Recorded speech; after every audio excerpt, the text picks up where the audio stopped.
Uh, all right, I have with me Liza Howard, the famous Liza Howard. It was so funny. Your ears were probably burning Monday night because I was talking to Vincent and he said that he'd been talking to you and all that. So anyway, um you are an incredibly accomplished runner. And the story that always I'm hoping this is you. I'm pretty sure it's you that you Hey, were buddy.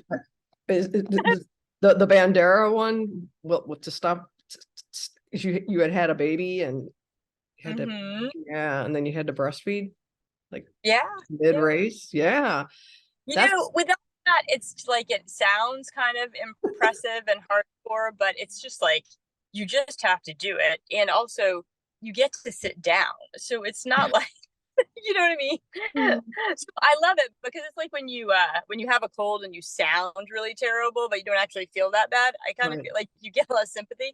That's how I get with the nursing and whatnot while running. It's like, oh wow, and you're like, I I just was don't know too many women who have done that, so I guess that's why I bring it up.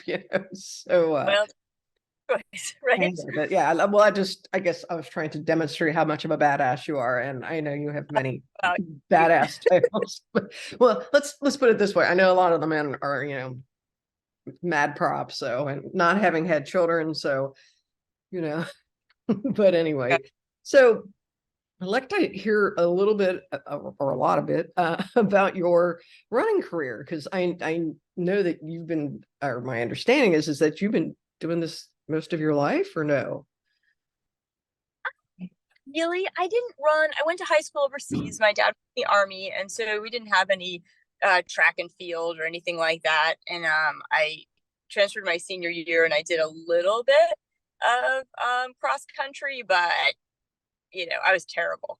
And so then I didn't really jogged in college and whatnot. But then after college, I found a marathon training plan in the runner's world. I cut it out Yeah. and I was dating this guy that I thought that I would impress if I ran a marathon, and so I just followed what was on that plan religiously. It was one of those the old ones where it was like beginner, intermediate, advanced. I was like, I just chopped off the intermediate, advanced, and I just had that beginner thing, and I followed it. And then I ran marathons for a while, then kind of in my 20s and into my 30s a little bit. So, Mhm. and then I started working for Outward Bound and then the National Outdoor Leadership School, and kind of came to trail running through that. And so ended up running my first trail race was the Zane Grey 50K. Okay, where's Um, that? what's that? Where is that? Out in Arizona. Okay. Um, so and I did real well, surprisingly. Like I crossed the finish line, and they were like, "You're third." And I mean, who knows? Maybe there were only three women running, but it was great. I got this seat cover as a prize and a duffel bag, and I still use the seat cover. I've had it for Those are all this. great. I Yeah. know, such a great gift. So anyway, and then I fell in. We moved to San Antonio, and I fell in with the original rock hoppers, Yeah. and uh, yeah, and they just it was like falling in with the wrong crowd, like one thing after another, and so it was like a 50 mile, then 100K, then 100 mile, and yeah. Only the 100K or something. Yeah. So you've been trail running for how long? I mean, probably around 20 years at this point, I would guess. Yeah. Okay. And how old are you now, if I can ask? 51. 51. All right. Oh, you just crossed into the Masters. Yeah. How's that going? Is it When is it that any different? Are you winning more? I mean, I, I guess, yeah, usually I'll take the master. I'll take the master's one. Yep. Yeah. Sorry, there's like this truck outside my house. They've been paving the Oh, streets for like over a month, and I thought they were done, but now I've got this thing going backward down my street, so I apologize.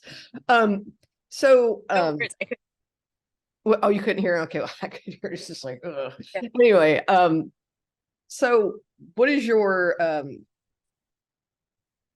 what are your challenges that you face when you are running regardless? Because I mean, I know right now you're training for some pretty ambitious races. Um, Tell me about, some of the challenges that you face. Oh, I mean, I think just kind of the usual ones with trying to fit it in around work and family. And yeah, I mean, that's the biggest one, just trying to fit in the training. The races are always, I mean, they're hard, but that's all you're doing. Yeah, right. It's like the training's the hard part. I get that. It happens, yeah.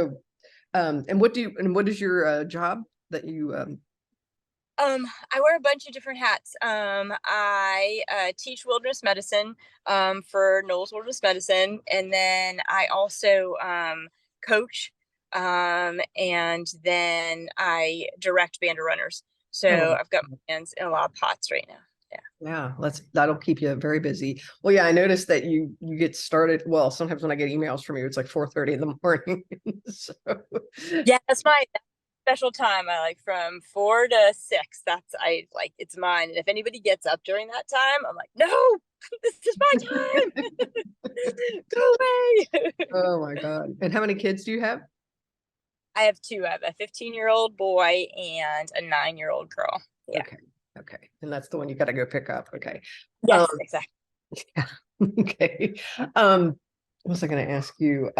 So yeah, I guess just finding that time. I mean, so what time do you usually go to bed? Oh, I'm by 9.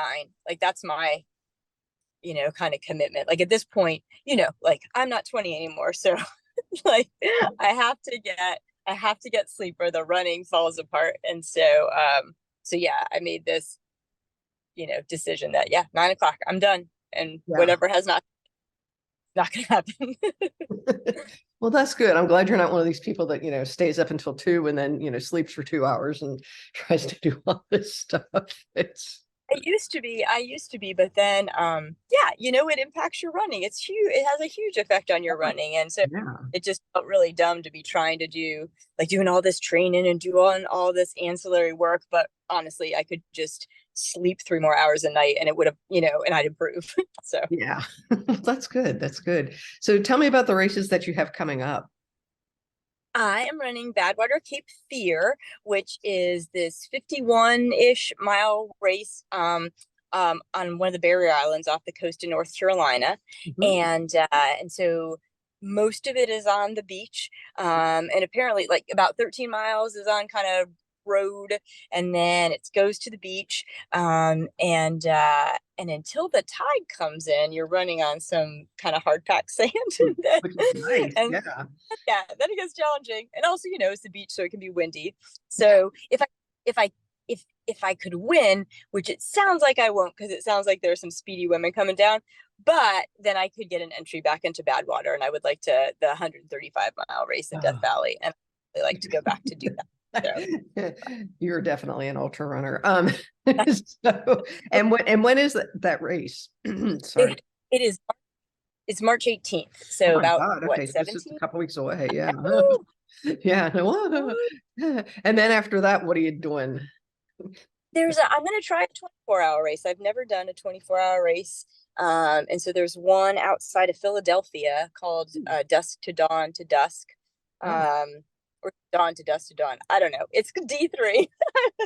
And yeah, I'd like to see how far I could go in 24 hours. And we'll see. The US 24-hour team has some wonderful people on it, and so I don't know if I could come anywhere close to the qualifying standard, so I want to see. So yeah, so Yeah. there's that. So, And and I guess you go win ahead. that race by going the most miles then? Yes, but it's more just kind of like what you can do. I'm not going there with any intention to try and win. I just want to see, what can I do for 24 hours. We'll see. Check that off your um list. Yeah. and then the big one this year, I'll find out this month whether I get admitted into Spartathlon, and that one's in Greece, and you run from Athens to Sparta, and it's Oh, 50-ish miles. So and how much time do you get for that? I forget. I'm waiting to get in before I go over all the finer Right. points. So I'll let you That know. sounds amazing though. Wow. I like that. That sounds really, really cool. What kind of terrain is that? It's road. It's all road. Okay. So yeah. And from what I understand, some of it is like, not pleasant road. Yeah. So Ooh, man. But, you know, it sounds like it's up your alley. So how do you qualify for that? I mean, how do you get you picked? have to run you have to run particular times in the 100K or the 100 miler in the 100 mile distance. Yeah. Okay. Okay. Got it. Got it. So what is what's been your favorite race that you've done in your career? That's a good question. For the longest time, it was Leadville. I used to, like I said, I worked for Outward Bound, and so I was based in Leadville, Colorado, and so it just feels, and that's where I met my husband. So it feels like, it just feels like such a good place. And I've run that one, I think, 4 times, and I've gone up and crewed it, lots and lots of times. So it just feels, it's just a well-known race, you Yeah. know, and Outward Bound would run one of the aid stations for a while, and so coming into that, there were still some folks I knew, and so it was really fun to come in and have people like, Liza, and I'm like, hey, and start That's out. so So cool. and so But I that's like I like Leadville a lot because it's a very it's not super it's easy to train for down here in Texas. It's the altitude that's really hard, but it's not, there's not a ton of there's not a technical uphill and downhill at that race really. And so you can train here, with the hills that we have and go there. that's good. That's good. Yeah. How does that one compare to what's the Western states and Hard Rock? I mean, those are ones I hear about people always talking about. I don't know if you've done those, but I've done Western. I haven't done Hard Rock. I've paced our friend Brian out there. oh yeah, Hard Rock is the hardest 100 mile race in the United States, and it's super rugged, very technical, so much climbing. What, like 33,000 feet of climbing. Leadville has much much less climbing than that, and I forget whether it is. I think it has less than, I don't know compared to Western states climbing wise, but Western is it's a harder race. It's yeah, hotter. There are more up and downs, steeper up and downs than Leadville. I mean, yeah. Leadville is really difficult, especially when you're coming from somewhere like sea level, or Right. because it's at 10,000 feet. And so, unless you have time to get out there and acclimatize, you run so much more slowly. And so, more than half of the people will often just miss the cutoffs because they're just running slowly in the altitude. Yeah. Yeah, that's got to be challenging. Gosh, I can't imagine. So do you have other favorite races that you've done or that you can think about? And I mean, I love Bandera. I've done that one, the races that we run with the people we run. It just feels good to be out there. yeah, And so yeah, and Rocky too. I mean, I will never run. I've done too many loops in Huntsville State Park to ever do it again. But yeah, I love that race as well, just because of the people. oh yeah, yeah, definitely, definitely. So what do you think the hardest race you've ever done was? Oh, I got to go out and do this race called Diagonal des Fous on Reunion Island, Okay. and I ended up getting injured and having to drop only like 13 miles into the 100 mile race. Oh my But God. those 13 miles were quite rugged. It's this Wow. volcanic, I believe it's a volcanic island, right? And so you're kind of like up and around and down. It's just crazy rugged. And it gets very, very hot. It's just brutal. And so that would have been the hardest race that I've ever Hey, done. yeah. But Yeah. and you dropped because you missed a cutoff or because your mind wasn't right or what Oh no, happened? I was injured. I was dragging my leg. It didn't make any sense to Okay. go on. Yeah. So what do you tell? Because I guess and because you're a coach, I'll just ask for a little bit of advice for free if you don't mind. Just a quick one. What what do you tell runners who struggle with the mental game? And do you struggle with that yourself? Oh, sure. Everybody does. I mean, I think that um, you have to have a really good reason for wanting to suffer. it has to be useful to you in some important way. And if it's not, you should do shorter races. You know what I mean? Like there's no, like you have to have a really important reason to go out there and suffer for that long. And obviously not all of it suffering, but you're going to suffer and you're going to suffer for a while. And so that has to be meaningful in some way. And taking the time to figure out what that is and not get pulled into doing these things because other people are doing them and they seem to find them fun, That's exactly what happened to me. So, yeah. right? Um, because it's idiotic, like it's dumb, the distance, right? And so there has to be a reason to do it. And so, and I think like initially the why can simply be like, I'm curious to see if this is possible for me, but after that, after it's possible, then you have to double down on figuring out why you want to do it because you're like, well, I know I can. Right, And I right. definitely at mile whatever don't want to anymore.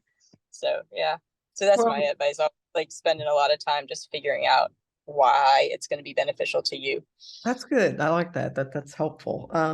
Yeah, because I think sometimes and I try to like, ride the lows out, and try to, go through all these, techniques that I've, Yeah. figured out. But yeah, like for instance, when I attempted snowdrop this year, it just was I just was like, nope, not happening. I mean, I dropped after about 27 miles or something. It was just really, really bad. I just, but anyway, sorry. I just was But curious about spoken like you're spoken like an ultra runner, right? Like only an runner would be like, it was just 27 miles. That's all I did. that. Oh my God. I just watched these crazy people a couple weeks ago. We did jackalope.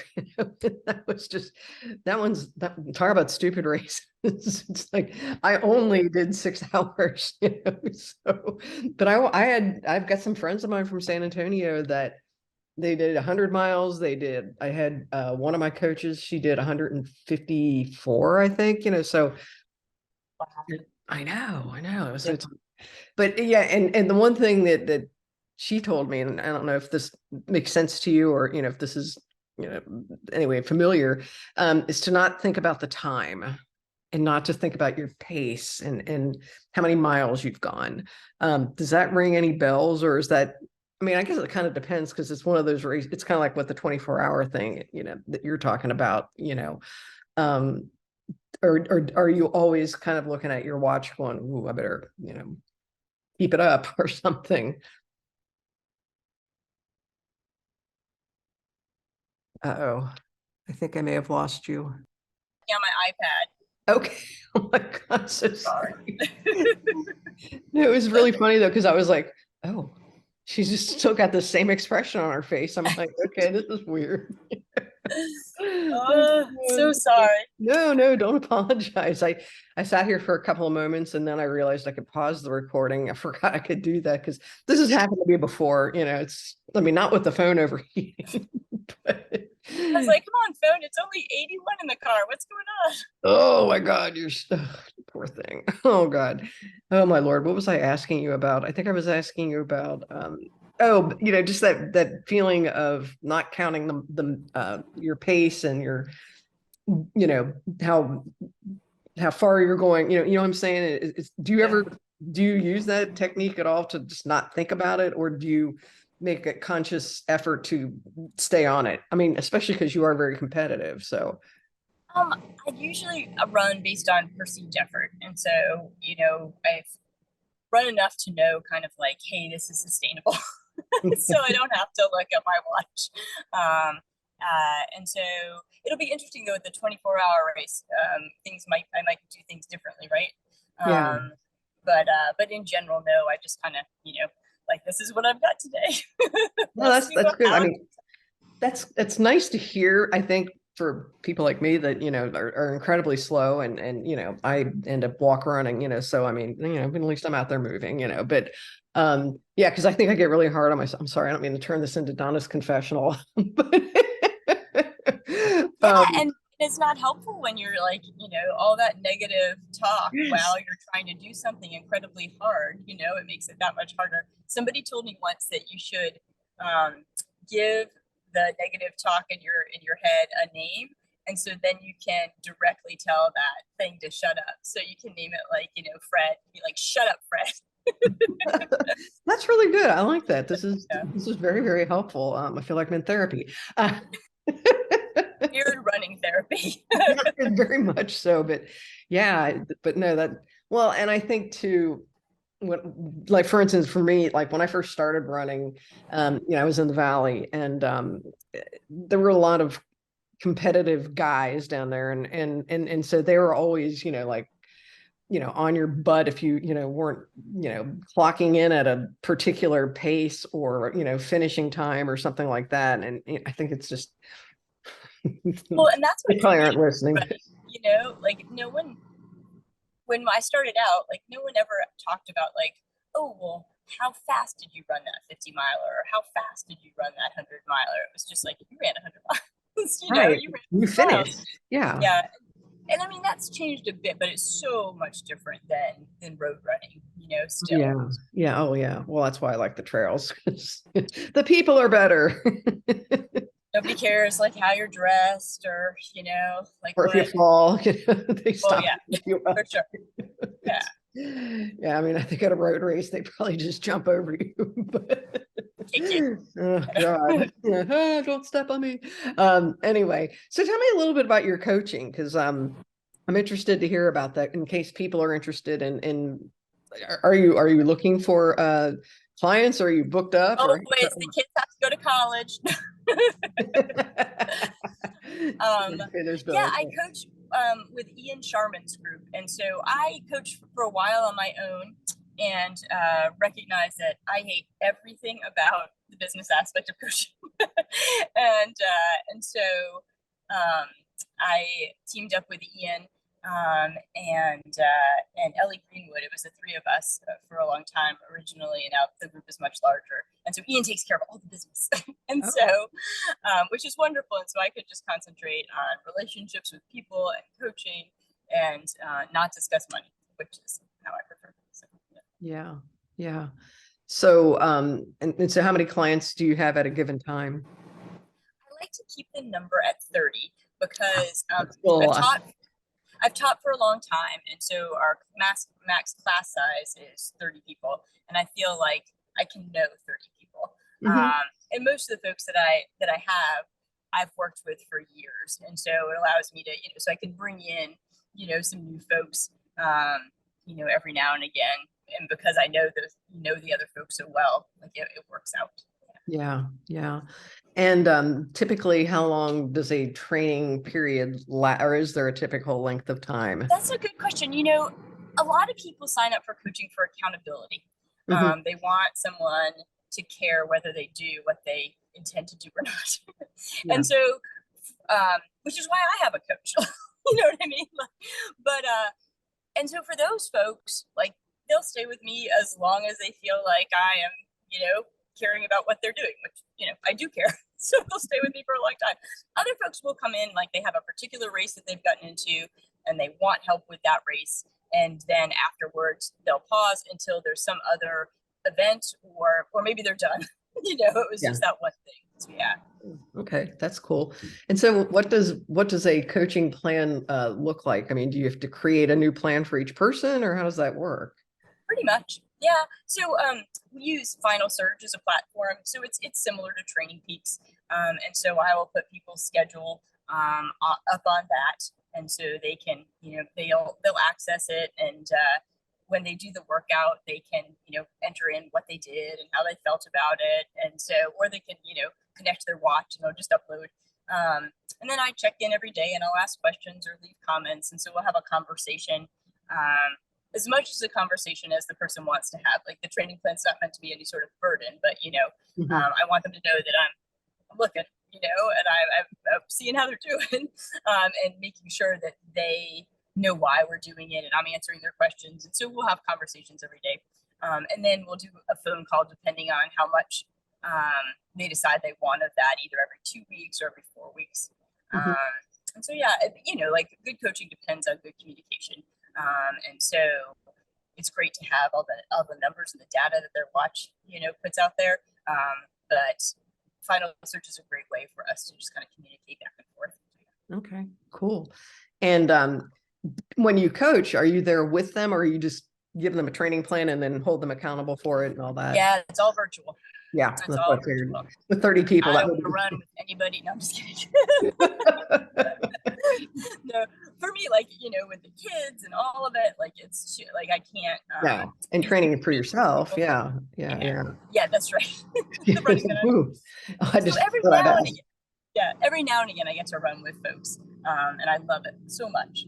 Yeah. But real rarely. Yeah. So tell me about your typical client. Is it somebody who's been running for a long time, or is it somebody who's just getting into it?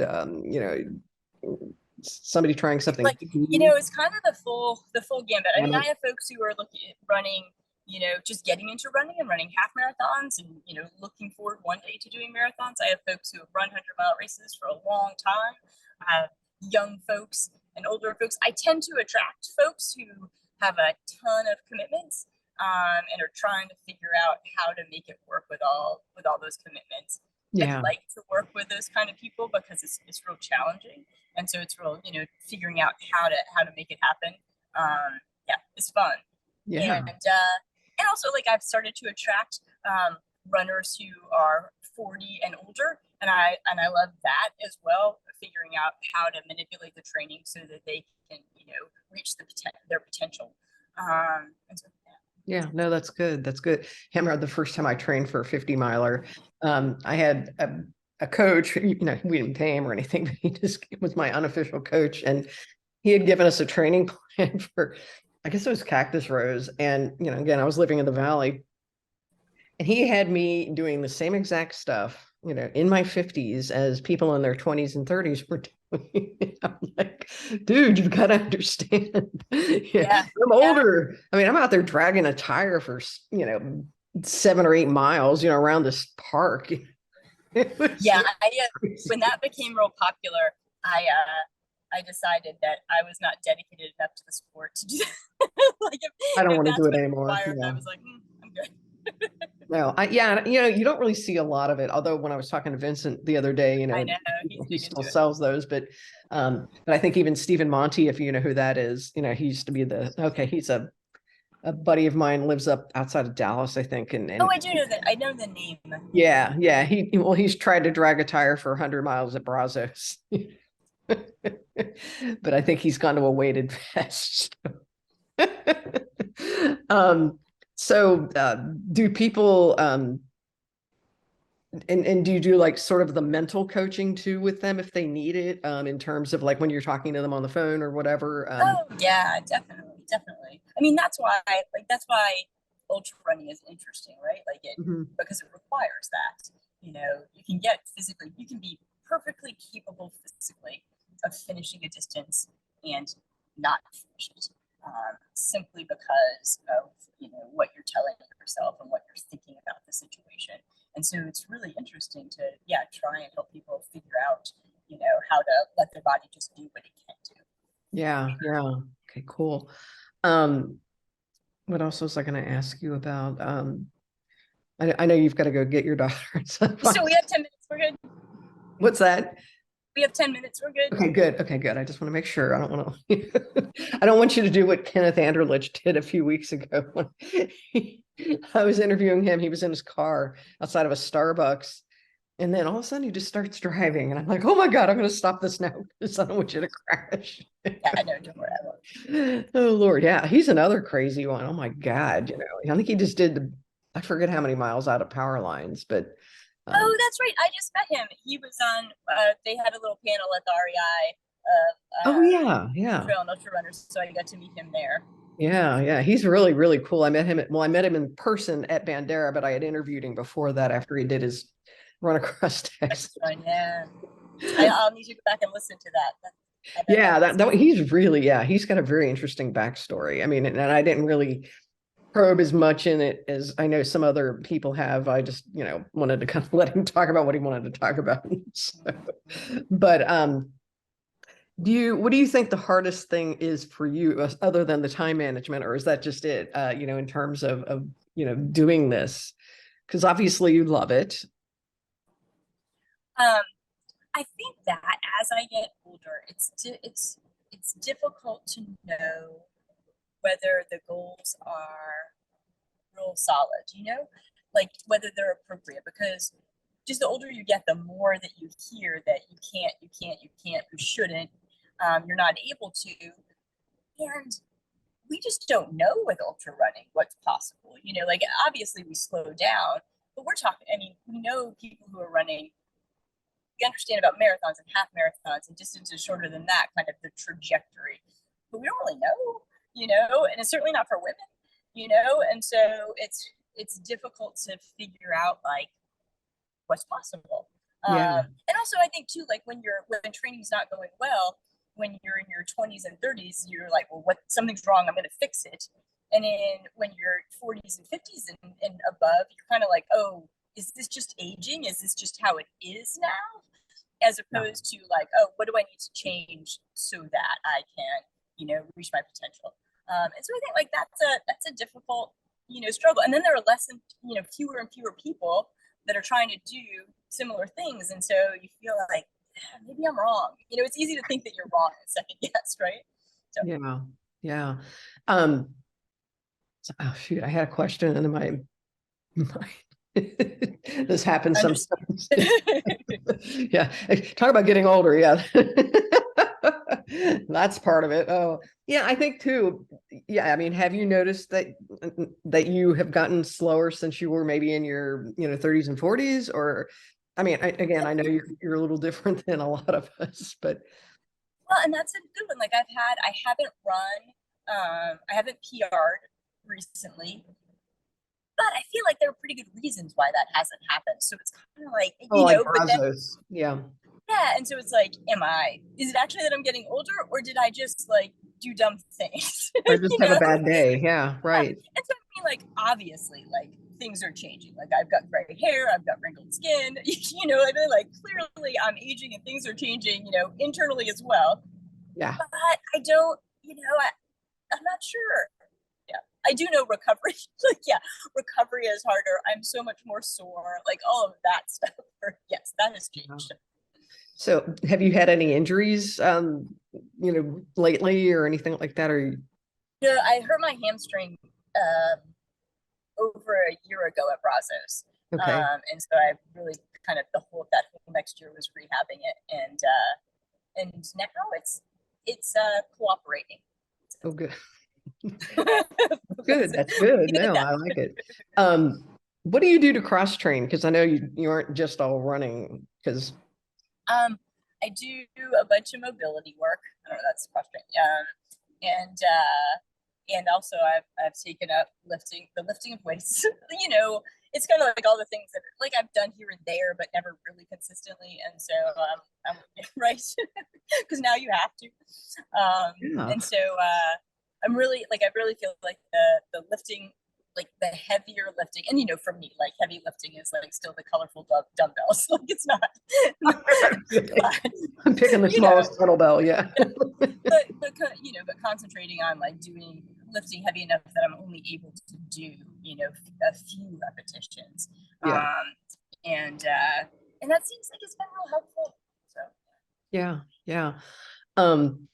So what do you, I mean, I know you're still trying to figure all this out, but what do you think is next? Any guesses or any, I mean, I know you were talking about what is it called? The Spartathon? Or Tathlon. Tathlon. Yeah, but Philippides route when he ran, it was actually that long. It wasn't a marathon distance. Yeah. When he healed and died. So anyway, go ahead. No, I was just curious what other, have you ever run Boston? I never have. Have you ever thought about it? I qualified and I just don't love big city marathons very much, Yeah. So it was never, I get a huge draw. Yeah. So is there some race out there that, what's the longest distance you've run? Badwater, 135 miles. 135. Okay. So, I know people that want to do 200 miles or 250. Yeah, I have no interest in that. The sleep deprivation, like not interested. I would love to go do a 200-mile route. If I could get 8 hours of sleep. That sounds fun. No. Megan Canfield and I talked about maybe doing some long route together. and writing a book about aging and running. And so kind of writing a bunch of stories about the route that we do, but then also a lot of stories intertwined in our different experiences, you know? Oh, So, that's cool. I like that. I'll read that book. I told her we needed to do a route on some islands so we could take all our pictures there. Well, yeah, and you may as well make it pretty. So, Anyway. what else was I going to ask you? All right. Well, is there anything else you want to throw? Oh, I know. I was going to ask if people are interested in hiring you as a coach, how do they get in touch with you? Do you have a website or how does that work? They can go to charminultracoaching.com. Okay. And then there's a little contact button. Okay. They could also send me a message on Instagram if they wanted. It's at Liza Howard 1. Okay. Great. Okay, good. Yeah. And I will say that I've started to, or I think it's really useful when people put kind of messy photos of, you know, how their life and training is going. And so I'm really leaning into that on Instagram. So if anybody wants to feel better about themselves, yeah, they should go ahead and follow me there. I will be posting unattractive pictures in not beautiful places. So. Yeah. And I've been following you now for, I guess, about a month or so, I guess, since we talked on for Band of Runners. And I'm enjoying following your, adventures.